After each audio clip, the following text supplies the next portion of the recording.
Hey, thanks for tuning in. I'm Ramiro Garcia, owner of Next Level Real Estate and Property Management. Please remember to like, subscribe, follow us. We're on all the social media sites. We're going to be providing a lot more content just like this. So we've got some great information for you all today. So tune in, let us know, leave us a comment, and we'll get some more content out there for you. Thanks again. Hey, thanks for tuning in. This is your favorite landlord, property manager, and dare I say resident's best friend, Ramiro Garcia, owner of Next Level Real Estate and Property Management. Today, we're going to be tackling some questions that we've received from some private landlords. These are going to be coming straight from Texas. We're going to try to mix in a little more in terms of like Texas questions, Colorado questions. So we're going to jump right in. So for landlords who show their property, how do you respond when potential tenants ask, is this neighborhood safe? Get this question a lot. I know I've personally gotten it a lot when I'm showing units, when my teammates are showing units. This is, definitely one of the first questions that we're going to get from an interested prospect. And as a real estate professional, really, there's only one way to answer this is, I don't have that information. Now, that's not the answer I know most private landlords, most residents are looking for, but that is what is required of us. And give you some clarification. So, there are laws that kind of have been put in place because there was discriminatory practices, back in the day, 50s, 60s, 70s. And because of those discriminatory practices, there's now laws on the books that kind of restrict things like that from kind of being discussed. So in this specific instance, when they say, is this neighborhood safe? I really do say, unfortunately, I don't have that information. You're welcome to go online. They can check sites like Trulia, which have a crime index report. They can go to a local city website. A lot of times your cities are going to have on their website a crime map, and you can zoom in right to your specific area of town. You'll see kind of what crimes have been occurring to give you a better idea of kind of what community you're moving into. But when it comes to us as a real estate professionals, then we say that because it could be deemed as steering if we said anything otherwise. And we may be steering somebody away from the property. And that's really not what we want to do. That's the answer that I'm always giving. And I've actually gotten private landlords that kick back and they say, I don't want to say that. I want them to know that this is a safe neighborhood and, there's no issues with crime or things like that. But you could be opening yourself up to liability. The residents, got that feedback from you, and now all of a sudden they're having issues in the neighborhood, and now, they're using your words against you. So, my default answer is, unfortunately, I don't have that information. You can go online and see kind of what's going on in that area, and then from there, you make your educated decision if this is a community you want to move yourself into. Next question is going to be, I'm doing paperwork for my first Section 8 tenant. Is there any catch that I should know beforehand? For example, I see the paperwork says I need to let them know as soon as the unit becomes vacant. Why is that? So, great question. I mean, I can honestly probably post dozens of videos, hours worth of content just on Section 8 and HUD, housing vouchers, and things like that. It's a very robust process. It's a very robust kind of organization that's assisting, folks get into homes. But for this specific question, we'll keep it short and sweet. Short answer is, once a unit goes vacant, that's when the housing inspector is going to come by your property and inspect the unit. They're not going to look at it while it's occupied. They are not going to look at it beforehand, which of course throws a wrench in your flow because, us as a property manager or a landlord, the goal is, minimize that vacancy period. So if tenant moves out at the end of the month and then new guy wants to move in the first or the second, great. If I know I can turn that over that quick, I will, but you're not going to move that fast when it comes to housing. When it comes to the housing authorities, kind of move at a crawling pace. So for them, they want the unit vacant and then they're going to go inspect it. For you as the landlord or the property manager, your role now is turn over that unit, get it moving ready. And if you've worked with the agency before, tackle what they're going to be looking for. Check on your doors, your windows, the locking mechanisms. Do they operate correctly? Are your outlets all grounded? They're going to go through that entire house with the little reader, and then they're going to check to see every outlet is grounded. If it's not, you're going to fail. Are your appliances working? Is your hot water working? Is your cold water working? Heating is a requirement for habitability, so they're going to test that. But if you offer a window AC, a wall mounted AC, a mini split, a central system, if that is offered and put on the forms, then it should be in working condition. You are responsible for it, and they are going to test that. So if it's not working or there's any issues, they're going to flag that, fail your inspection, and then you've got now, you know, more delays to get that remedied, repaired, and then you have to show them that proof. When you build a good rapport with the housing inspectors, a lot of times they'll get to a point where they'll say, hey man, give me the invoice that you completed it, show me a video, show me a picture of it being repaired or, you know, remedied, and we're good. And we'll give you a passing score. You all can move on. But if you're kind of new to it, working with them, for sure they're going to require that you have to re-inspect. And that's just further delays. Is the housing inspectors, you know, very busy. Their week typically when I'm scheduling with them is filled up. So if I can jump into a spot, I will. But if for whatever reason that unit fails, 9 times out of 10, I'm not getting them back out in 24 or 48 hours.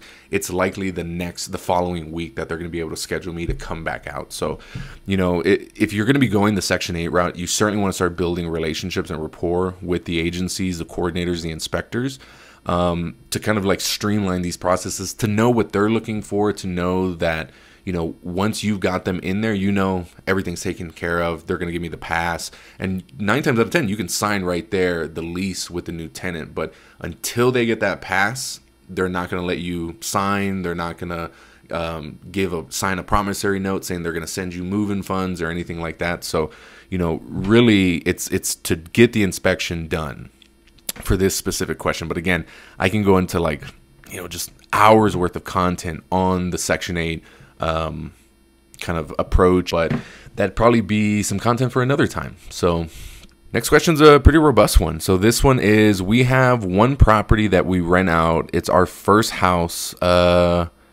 212 in a quiet neighborhood. We've been renting it out for the past 16 years, and all we ask for is the last month's rent plus a security deposit up front.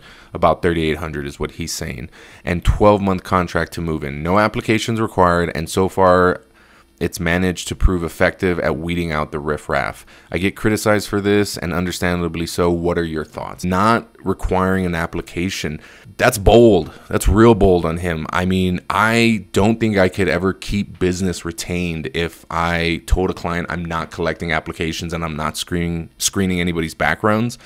I mean, when you meet people, when you tour them, they look good. They give you all the right feedback. You think this is going to be a great fit. And then you do the criminal and credit background check, and all of a sudden they've got 2 evictions in the last 4 years. They've got a criminal record. They have a huge collection of balance.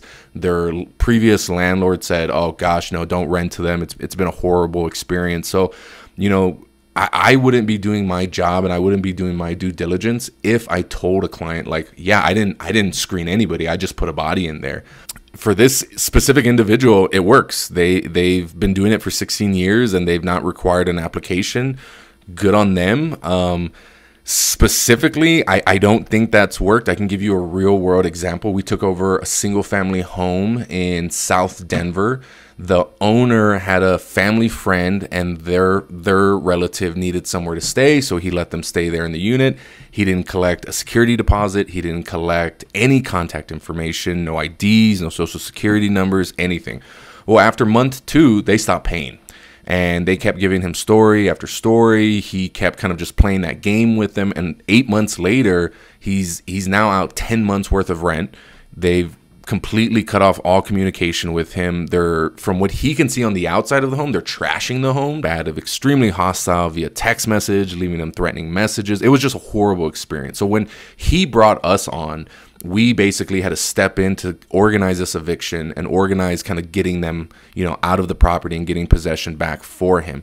So once we got that eviction completed, it was rough. It's one of the roughest ones that I've been in. And I mean, I've seen, you know, everything. That'll be another video in itself of kind of all the craziness that we've seen in the industry. They never set up trash in their service. So the oversized 3-car garage was filled to the brim with trash. And then they would complain to him that they had a rodent problem, that there's mice and you're not doing anything about it. Well, the mice ain't going to go anywhere, and it doesn't matter what, you know, bait you leave out for them. If there is a giant mountain of trash in the garage of rotting food and all of these things, that's a buffet for them. I mean, shoveling that stuff out of there.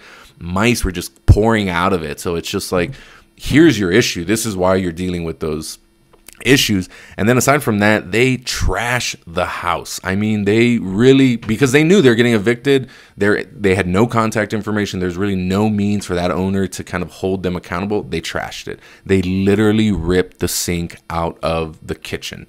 They ripped it out of the wall. And then when we got there, we're like, where's the kitchen sink? We found it in the backyard. They chucked it. And it wasn't like your standard little stainless. It was like a double-sided sink. It's like the Blackstone type. It was a nicer house. And they ripped that sucker out of the wall. They broke the dishwasher. They broke cabinets. They broke counters. I mean, took a sledgehammer to it. Broke doors, door frames, windows, punch holes in the walls. I mean, it was bad. It was bad. All in all, for that specific one, with eviction, with the 30-yard roll-offs, we had like 3 or 4 30-yard roll-offs through there. That owner paid about $37,000 to get that home rent ready for the next tenant. And I mean, that was bare bones. That was like, we just patched all the damages that they did. We replaced the appliances that they broke. We put the sink back in, you know, just getting it to where it looks semi-decent and not even renovated, not rehab, nothing like that. It cost them about $37,000 just to get it to that kind of, in my honest opinion, like that B-class look. You know, usually when somebody says, hey, I'm going to spend $37,000 to rehab my property, you kind of expect that we're going to push that as close to that A-class property. But in this specific instance, they just caused so much damages. To sit down with the client and say, okay, you know, here's all the expenses, here's everything it's going to cost. And then we started collecting all of that, doing all of the work. And they said, hey, you know, I want to hold these people accountable. You know, how do we do that? And I said, great. Do you have a driver's license? Do you have a social security number? Do you have any contact information? And he's like, no. All I have is their name, first name, and a cell phone number. Well, the cell phone number's been disconnected for a while. They're gone in the wind. And that was it. He never was made whole on that property. He, I would say, easily just on the expenses lost 2 to 3 years worth of income from that property just by kind of taking that approach of, I'm not going to screen anybody. They've kind of been vouched for. And I get it. You know, like a lot of times you have a family friend or even a personal relative where it's like, you know, I know them. We know them. I don't want to go those routes. Well, let me tell you, I've managed hundreds of properties. I've had hundreds of clients, and I've certainly had clients that wanted us to rent to one of their relatives. It's never gone good. I've never had one relative of the property owner that rented the space and didn't trash it, didn't leave it in disarray, stopped paying. It's not been good. And every single time the property owner doesn't want us to collect a security deposit, they don't want us to run a background. They just say, hey, just send the lease over to them, collect rent. And, you know, like, you know, if the house can easily rent $3,500, they're like, no, it's okay. I know them. Like, I'm just going to charge them $1,500. Well, great. Now they're not even paying you the $1,500. They've completely trashed your home. You're in kind of this, you know, awkward position now with your own relative.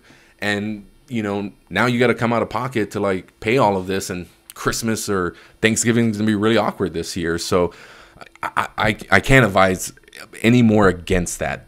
Do not screen your tenants. You know, like if somebody's interested in the property, screen them, you know, get your criminal and credit background check, get your rental references. Usually when somebody applies with me and they say like, how long is this going to take? I tell them, hey man, I can turn this around in 1 to 2 business days. The thing that takes the longest for us is getting your rental reference back, but we are going to wait until we get that back. So I always tell prospects, you know, reach out to your current landlord, talk to them and let them know, hey, this new person at, you know, Ram at Next Level Real Estate is going to be reaching out to you just to get a rental reference. So put it on their radar. That's going to do a lot of things for me. If right then and there they say, oh, you know what, actually, I don't have the best relationship with my landlord, I don't really want to put them down, red flag. Red flag number 1. Or I've been staying with family for the last few months, so I really don't have, another red flag. You know, all things that are either going to deny them or we're going to be asking for a higher security deposit, like a double deposit. For this one, again, he's been doing it 16 years. He's had no issues. Bless him. But I couldn't imagine doing that as a professional and still keeping my license or still keeping clients wanting to come in. So and the first and last month's rent. So, you know, from a business standpoint, if you're just going to be, you know, like, hey, I got the one house, or maybe I'm kind of capping myself at like 1 or 2 units. Sure. If the first and last month's rent works for you, that's fine. It hasn't been successful for us as a property manager to ask for that last month's rent. Typically throws a wrench at my bookkeepers. You know, it messes with our accounting as we kind of go through the 12 months. Overwhelmingly, I'd say, you know, we've been doing it for almost 10 years and it's never been successful collecting the last month. We've had a number of clients that when we brought them on, that was kind of the procedure they went with, but we've kind of moved away from that. Like, so we don't collect last month's rent. If you're moving in before the 15th of the month, then it's going to be prorated rent, your security deposit, and whatever move-in funds we've agreed to. So that could be security deposit for a dog, that could be pet rent, whatever, you know, kind of is in for that specific case. You're moving in the 15th or later in the month, we're going to require that prorated rent for when you're moving in, the following month's rent, and your security deposit along with any other move-in funds to get you keys and access on your move-in date. It's just easier. Bookkeepers are happier. It's easier accounting. I don't have to worry that we collected something 12 months ago. Thanks again for tuning in today. I'm Ramiro Garcia with Next Level Real Estate and Property Management. If you found this information informative, please like, subscribe, follow, leave us a comment below. Let us know what we're doing right. Let us know what we're doing wrong. Let us know any questions that you may have that you want us to address on the show. You need to reach out to us. It's www.nxtlvreinc.com. You can also reach me at Ramiro, RAMIRO, at nextlevelrealestateinc.com. Thanks so much, and y'all have yourselves a great day.